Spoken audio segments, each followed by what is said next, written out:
अस्सलामुअलैकुम दोस्तों एक और वीडियो में सभी भाइयों का इस्तकबाल करता हूं। Welcome to my YouTube channel अफसर से एक ट्रेडर।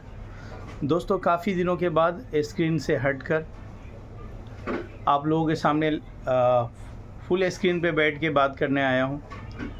और आज जो हम इस वीडियो में दोस्तों बात करने वाले हैं वो सब्बल स्टिक यानी स्कैल्पिंग के टॉपिक पर बात करने वाले हैं कि सब्बल स्टिक में जो शेयर हमारे हाथ से निकल जाता है या फिर जो है दोस्तों सुबह सुबह हम एएमओ ऑर्डर के चक्कर में कहीं पे भी स्टॉक को बेच देते हैं और फिर से मार्केट ऊपर की तरफ जाने लग जाता है और वो उसमें फिर बड़ा नुकसान होता है।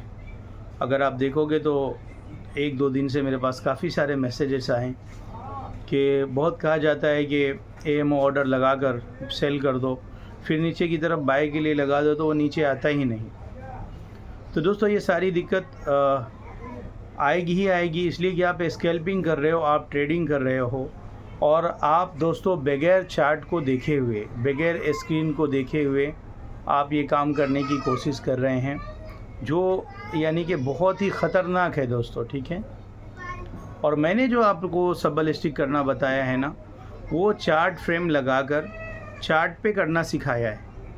मैंने तकरीबन 50 वीडियो इस टॉपिक पर बनाए हैं कि किस तरह से आपके पास जो होल्डिंग में शेयर हैं आप उसके अंदर प्रॉफिट कर सकते हो, किस तरह से अपने जो है लॉस को रिकवर कर सकते हो। जैसे 10,000 रुपये लॉस में है और वो 100 रुपये का शेयर है तो हम उसमें 50 पैसे, 30 पैसे, 40 पैसे धीरे धीरे करके किस तरह से हम उसको रिकवर कर सकते हैं, ये मैंने करके बताया है आप लोगों को। 50 वीडियो है, उसमें अक्सर जो है वो स्क्रीन पे ही मैं करता हूँ, कहाँ पे मैं सेल करता हूँ, कहाँ पे बाय करता हूँ, कहाँ पे स्टॉप लॉस लगाता हूँ। ठीक है, एक रेजिस्टेंस पे क्यों कब बेचा जाता है जब किसी स्टॉक का स्ट्रेंथ ख़त्म हो जाता है। अब स्ट्रेंथ ऑफ द ट्रेंड क्या है, अगर गिरावट में है तो गिरावट की स्ट्रेंथ कितनी बाकी है, और अगर तेज़ी में है तो तेज़ी की स्ट्रेंथ कितनी बाकी है, और भी तेज़ी इसके अंदर बन सकती है, नहीं बन सकती है। तो ये सारी चीज़ें दोस्तों मैंने ऑलरेडी वीडियो में बताए हुए हैं। ठीक है, और दूसरी बात यह है कि कहीं पे भी जब आप सब्बल स्टिक के लिए स्टॉक को सेल करते हो तो ऐसी जगह पर सेल करते हो जहाँ से ऊपर जाना यानी कि 90% ऐसा होता है कि इसके ऊपर नहीं जा सकता। 10% ऐसा है कि यहाँ से अगर कोई तेज़ बाइंग आ गई तो जो कई दिनों से या इंट्राडे कर रहे हैं तो कई घंटों से जो ऊपर नहीं गया है, अगर नीचे से मार्केट के अंदर तेज़ी आई तो हमारे स्टॉक के अंदर भी मोमेंटम आएगा और वो उसको ब्रेक करके ऊपर की तरफ चला जाएगा। तो दोस्तों वो जो एक रिसेंट हाई होता है, जैसे कई दिनों से या कई घंटों से हम 5 मिनट के टाइम फ्रेम पे करते हैं स्कैल्पिंग, तो कई घंटे पूरे दिन भर आप देखेंगे कि 100 रुपीज़ पे ही वो स्टॉक जाके बार बार नीचे आता है। तो आप जितनी बार वहाँ पे सेल कर देते हैं अपने स्टॉक को जो होल्डिंग में है। ठीक है, सब्बल स्टिक का मतलब यही है कि जो हमारे पास होल्डिंग में है, वरना तो हम सेल नहीं कर सकते ना, शॉर्ट नहीं कर सकते, वो तो हराम है इस्लाम में।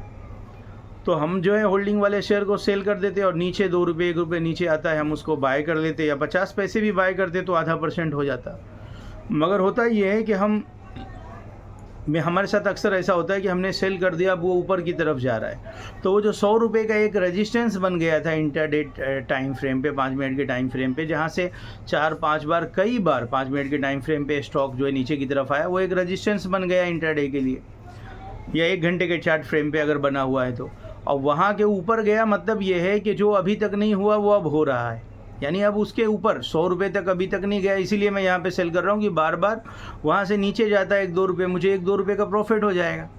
यानी जो भी परसेंटेज वाइज बनता है, अगर 100 रुपये 1 रुपये का 100 रुपये का शेयर है 1 रुपये 1% होता है, 200 रुपये का शेयर है तो 2 रुपये नीचे आए तो 1% होता है, तो 1%, आधा %, 1% जितना हमको मिल जाए ब्रोकर कट के। ठीक है, आधा % भी अगर कोई दोस्तों अगर रोज़ाना कमाता है आधा % तो भी 100% पर ईयर होते हैं। कौन सा ऐसा जो है आपको 100% बैंक देती है, या कौन सा म्यूचुअल फंड है जो आपको ऐसा गारंटी देती है। तो आधा %, आधे % से भी कम, यानी फिर अगर हम आधे % से भी अगर कम कमाएंगे तो भी साल भर में 50% का जो है हमें प्रॉफिट होता है। अब ये कहेंगे ब्रोकर लग जाता है, भाई हम भी करते हैं, ब्रोकर इतना तो नहीं लगता। ब्रोकर अगर आप 1000 रुपये कमाते हो तो उसमें 200 लग जाएंगे, 300 लग जाएंगे, और क्या हो जाएगा। तो ब्रोकर का तो एक लिमिट है चार्ज का। अब जो है 1 लाख रुपए के शेयर में 200 रुपये कमा के अगर आप क्लोज करोगे पोजीशन तो उसमें तो ब्रोकर लग ही जाएगा। तो देखो एक रीसेंट हाई आपको नहीं पता है कि रिसेंट हाई किसको कहते हैं, जहाँ पे हम सेल करते हैं और रिसेंट उसके ऊपर जो है हम एक आध पॉइंट ऊपर, यानी कि अगर 1 रुपये का शेयर है तो आप 50 पैसे या 1 रुपये ऊपर स्टॉप लॉस लगा दो कि अगर वहाँ तक गया, इसके ऊपर गया तो मैं वहाँ से अपने ऑटोमेटिक मेरा पोजीशन क्लोज हो जाए। इससे ज़्यादा मैं लॉस नहीं ले सकता हूँ। 1 लाख रुपए का मैंने शेयर है मेरे पास, तो भाई बहुत ज़्यादा तो मैं 500 रुपये उसमें लॉस लूँगा और मेरे टारगेट जो है वो 1000 रुपये के हैं या 500 रुपये के हैं, जो भी है, ठीक। क्योंकि इंटरडे में तो आप जितना प्रॉफिट करते हो उतना स्टॉप लॉस भी ले सकते हो। जब हम स्टॉप लॉस नहीं रखते हैं तो होता क्या है, फिर वो जब ऊपर निकलता है हमें लॉस बुक करना पड़ता है।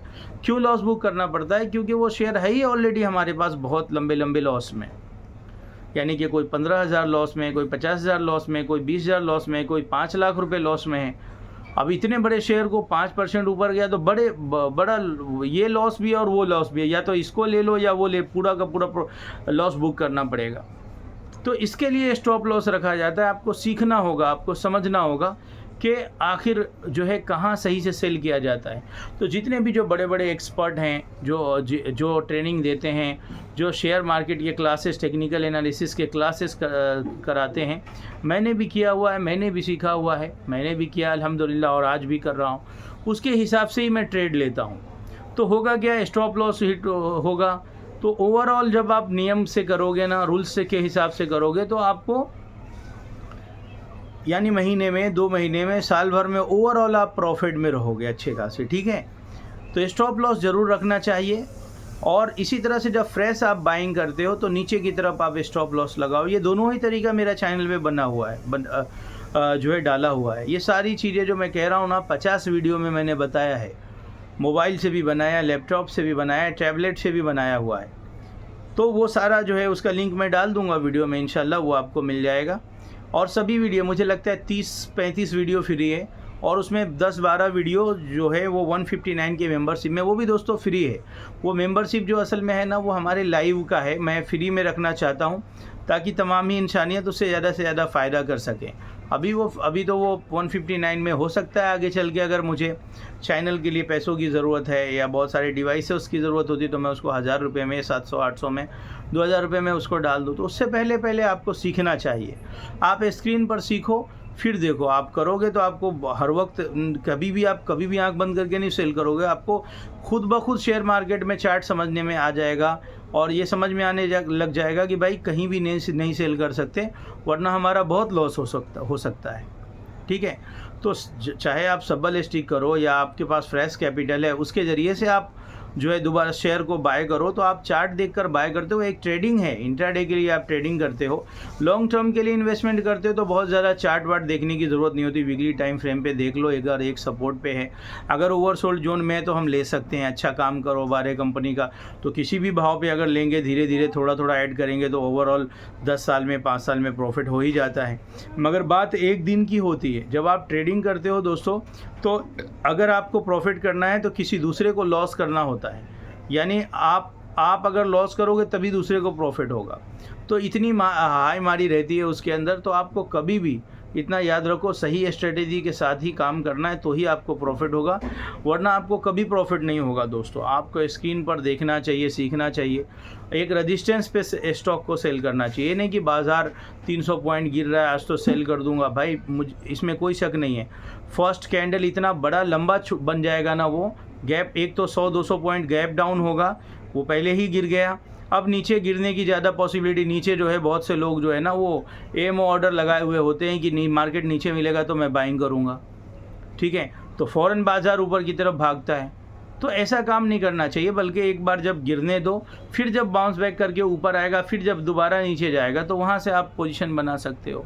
और तुरंत बाज़ार के गिरते के साथ ही अगर आपको बनाना है तो उसी भाव पे अगर मिलता है तो ठीक है, वरना ऑर्डर लगाते लगाते अगर एक आध कैंडल नीचे काफ़ी गिर गया तो फिर दोबारा उसमें शॉर्ट की पोजीशन अगर आप बनाते हो तो ख़तरे से खाली नहीं।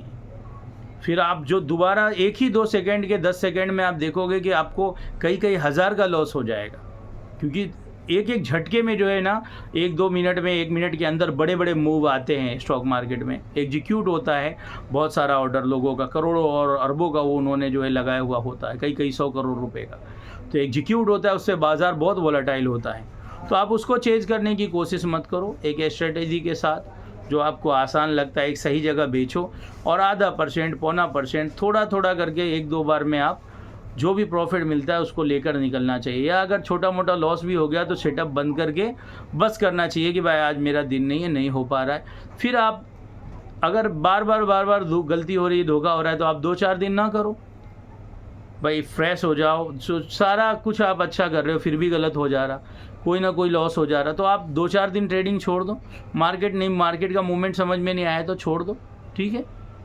वरना नॉर्मल बाजार रहेगा, जब तेज़ी आएगी तो जाहिर सी बात है ऊपर चल के प्रॉफिट बुकिंग भी आती है। वहाँ पे अगर स्टॉक में बिकवाली करोगे, अगर आपका स्टॉक कोई ऐसा न्यूज़ ना हो अंदरूनी उसके अंदर अच्छा पॉजिटिव, तो आपको अच्छा प्रॉफिट हो जाएगा। तो इस तरह से दोस्तों काम करो, आँख खोल कर करो, चार्ट को देख कर करो। स्क्रीन पे जो प्राइस बताता है चार्ट पैटर्न पर, जहाँ पे रजिस्टेंस वगैरह, जहाँ से रेड कैंडल और वॉल्यूम जो है बिकवाली के आए, उस वक्त आप करो। जब ओवरबॉट जोन में आ जाए उस वक्त करना चाहिए, ठीक है। उम्मीद करता हूँ कि वीडियो आपको बहुत हेल्पफुल होगा। इंशाल्लाह एडिटिंग के बाद इसको डाल दिया जाएगा दोस्तों। बहुत बहुत शुक्रिया। अगर सीखना है तो मेहनत करनी पड़ेगी दोस्तों। देखो, बाकी किसी भी स्ट्रेटजी को करने से पहले आप उसको अच्छे से सीखो। मेरी आपको राय नहीं है, मैं इस तरह से करता हूँ, ठीक है। आप अच्छे से सीख के करोगे, आपको भी फ़ायदा होगा। बाकी फ़ायदा भी आपका, लॉस भी आपका। किसी के भी कहने पर किसी भी शेयर को बाय सेल ना करें, ठीक है। अच्छा, जो भी शेयर हो वो लार्ज कैप का हो, ब्लू चिप कंपनियां हो, ख़ास तौर पे अगर अप ट्रेंड में हो तो सबसे अच्छी बात है, ताकि उसके अंदर इतनी गिरावट ना आ जाए कि फिर दोबारा उससे निकलना मुश्किल हो जाए, ठीक है। अप ट्रेंड में छोटे मोटे गिरावट आते रहते हैं, तो वहाँ पे आप मौके तलाश कर सकते हैं। बहुत बहुत शुक्रिया दोस्तों। मिलते हैं इंशाल्लाह नेक्स्ट वीडियो में, नेक्स्ट लाइव में। वीडियो अच्छा लगे तो लाइक भी कीजिए, शेयर भी कीजिए, कमेंट भी कीजिए और हमारे चैनल को सब्सक्राइब भी कीजिए।